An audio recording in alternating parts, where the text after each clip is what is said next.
दोस्तों, smart learning में आप सभी का स्वागत है। तो चलते हैं आज की वीडियो पे। आज का वीडियो है एटमॉस्फेयर, मतलब वायुमंडल। अगर दोस्तों आप कंपटीशन एग्ज़ाम की तैयारी कर रहे हैं तो इसके लिए वायुमंडल टॉपिक है वो वेरी इंपॉर्टेंट है। तो चलते हैं टॉपिक पे कि वायुमंडल क्या होता है और यह पृथ्वी पर क्यों होता है। तो पृथ्वी के चारों ओर गैसों के आवरण को वायुमंडल कहते हैं और वायुमंडल में गैसों के अलावा जलवाष्प और धूल के कण भी उपस्थित होते हैं। और यह वायुमंडल उपस्थित क्यों होता है? क्योंकि पृथ्वी के गुरुत्वाकर्षण बल के कारण वायुमंडल उपस्थित होता है। इसके बाद देखते हैं कि वायुमंडल में कौन कौन सी गैसें होती हैं। तो वायुमंडल में मुख्यतः 4 गैसें होती हैं, जिसमें नाइट्रोजन, ऑक्सीजन, आर्गन और कार्बन डाइऑक्साइड होती हैं। जिसमें सर्वाधिक नाइट्रोजन गैस होती है, जिसकी मात्रा 78.08% होती है। हेतु के कारण ही हम वायुदाब को, पवन की शक्ति और प्रकाश के परावर्तन को अनुभव कर सकते हैं। इसके बाद ऑक्सीजन। तो ऑक्सीजन गैस की मात्रा है वो 20.95% होती है और आर्गन गैस है उसकी मात्रा 0.93% होती है और यह वायुमंडल में उपस्थित सभी गैसों में सर्वाधिक अक्रिय गैस होती है। और इसके बाद CO2 गैस है वो 0.03% होती है और यह वायुमंडल में सबसे भारी गैस है। और बात करें कि वायुमंडल का सबसे स्थायी तत्व है कि तो जलवाष्प है वो वायुमंडल का सबसे स्थायी तत्व है। के बाद बात करें कि वायुमंडल में कितनी परतें होती हैं। तो वायुमंडल में 5 परतें होती हैं, जिसमें सौरमंडल, समताप मंडल, मध्य मंडल, आयन मंडल और बहिर्मंडल, ये सभी 5 परतें हैं वो वायुमंडल में उपस्थित होती हैं। तो पहला है सौरमंडल, ट्रोपोस्फियर। तो यह वायुमंडल की सबसे निचली परत है और इसकी औसत ऊंचाई की बात करें तो वो 13 किलोमीटर तक है और इस परत की ऊंचाई है वो ध्रुवों पर अलग है और इक्वेटर लाइन, भूमध्य रेखा पर इसकी जो ऊंचाई है वो अलग है। तो ध्रुवों पर इसकी ऊंचाई 8 किलोमीटर है और इक्वेटर लाइन पर इसकी ऊंचाई 18 किलोमीटर है।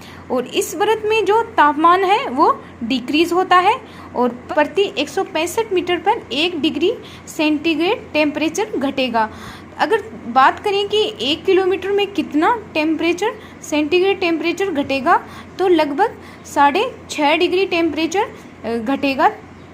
सभी मौसमी घटनाएं, जिसमें बिजली का कड़कना, बादल का गरजना, ये सभी मौसमी घटनाएं हैं वो सौरमंडल की परत में होते हैं। इसके अलावा सौरमंडल की जो परत है वो गर्मियों में बढ़ जाती है जबकि सर्दियों में घटती है। इसका कारण यह है कि गर्मियों में टेम्परेचर हाई होता है, जिसके कारण वायुमंडल में उपस्थित कण हैं वो हाई टेम्परेचर के कारण अधिक दूरी पर फैलते हैं, गति करते हैं, जिसके कारण यह सौरमंडल की परत है वो बढ़ जाती है।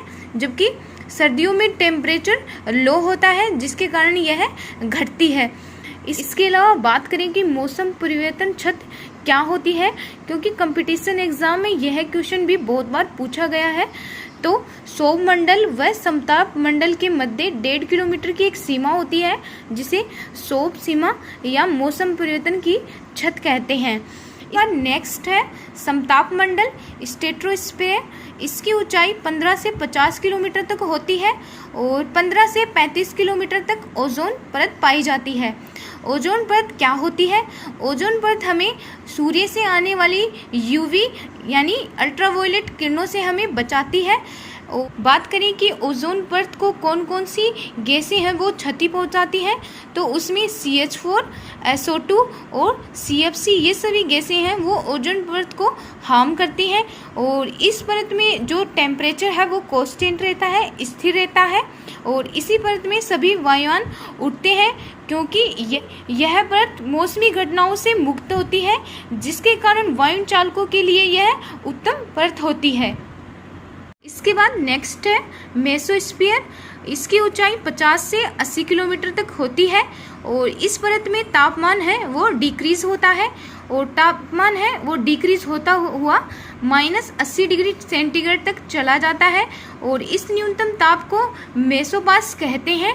और यह परत है वो हमें पृथ्वी की ओर बढ़ते हुए उल्काओं से हमें बचाती है। इसके बाद नेक्स्ट है आयनमंडल, आयनोस्फीयर। इसकी ऊंचाई देखें तो 80 से 400 किलोमीटर तक होती है और तापमंडल की यह सबसे निचली परत है। बात करें कि वायुमंडल की सबसे निचली परत तो वो सौरमंडल है और तापमंडल की सबसे निचली परत तो वो आयनमंडल है और इस परत में तापमान है वो बढ़ता है। इस परत में विद्युत आवेशित कण होते हैं। ये कण रेडियो तरंगों को परावर्तित कर वायरलेस कम्युनिकेशन को पॉसिबल बनाते हैं और इसी मंडल में कम्युनिकेशन सैटेलाइट रहते हैं और इस मंडल को 4 लेयर में बांटा गया है, जिसमें डी परत, ई परत, एफ परत, जी परत। डी परत वो परतें होती हैं जो दीर्घ तरंगों को परावर्तित करती हैं और ई परत है वो मध्य तरंगों को परावर्तित करती है और एफ परत है वो लघु तरंगों को परावर्तित करती है, जबकि जी परत है वो सभी प्रकार की तरंगों को परावर्तित करती हैं। इसके बाद नेक्स्ट है बहिर्मंडल, एक्सोस्फीयर। इसकी ऊंचाई 400 से 1000 किलोमीटर तक होती है और यह वायुमंडल की सबसे ऊंची परत है और इस परत में हाइड्रोजन और हीलियम गैस की प्रधानता होती है। मुख्यतः गैस हाइड्रोजन और हीलियम होती है और इसे वायुमंडल की सीमांत क्षेत्र भी कहते हैं। तो दोस्तों वीडियो कैसा लगा? वीडियो अच्छा लगा है तो इसे लाइक करें, शेयर करें, सब्सक्राइब करें और please press the bell icon.